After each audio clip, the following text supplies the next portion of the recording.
Каждый день я хожу вот такой дорогой со школы и в саму школу.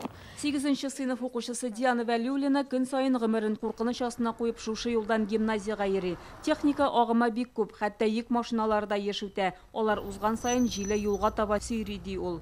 Даже сегодня, когда я шла со школы, меня чуть не сбил КамАЗ. Бүген мәктәптән кайтканда мине аздан гына КамАЗ машинасы бәрдермәде. Аның тизлеге зур иде. Кечкенә балалар ничек йөридер, әле без дә куркабыз.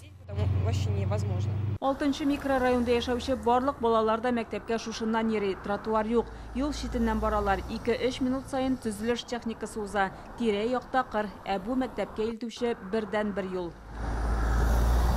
Биредә яшәүчеләр яңгырлар башланса нишләрбез, кышын юлны кар каплагач ничек йөрербез дип борчыла. Чөнки монда яктырткычлар да куелмаган. Виталий Смоленский 2 бала атасы, яңа гимназия ачылганга бик шатланган, әмма бер рәхәтнең бер михнәте ди. Я работаю на 2 работах, допоздна. Үзем 2 эштә эшлим, шуңа балаларны әниләре каршы алырга тырыша. Аның вакыты булмаганда үзләре кайталар инде. Монда яшәүчеләр тротуар җәюне сорап шәһәр хакимиятенә мөрәҗәгать иткән. Аларга бюджетта киләсе елга моның өчен акча каралмаган дип җавап биргәннәр. Җәяүлеләр юлы төзү мәсьәләсе киләчәктә әлеге максатларга акча бүленгәч каралачак. Тагын шунысын искәртеп үтәбез. Тротуар булмаганда җәяүлеләр юлда йөрү кагыйдәләренең 4-1 пункты буенча машиналар юлының бер рәтеннән транспорт агымына каршы хәрәкәт итәргә мөмкин. Мәктәп автобусы да җибәрә алмыйлар, чөнки монда җәмәгать транспорты йөри диләр.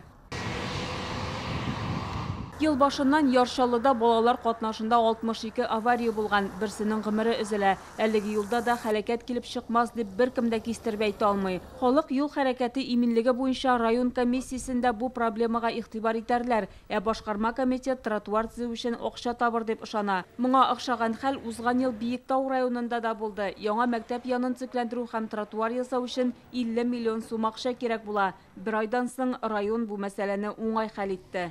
Яршалыдан Шулпан Касымова, Алена Струминская, Александр Лихачев, Яңа гасыр каналы.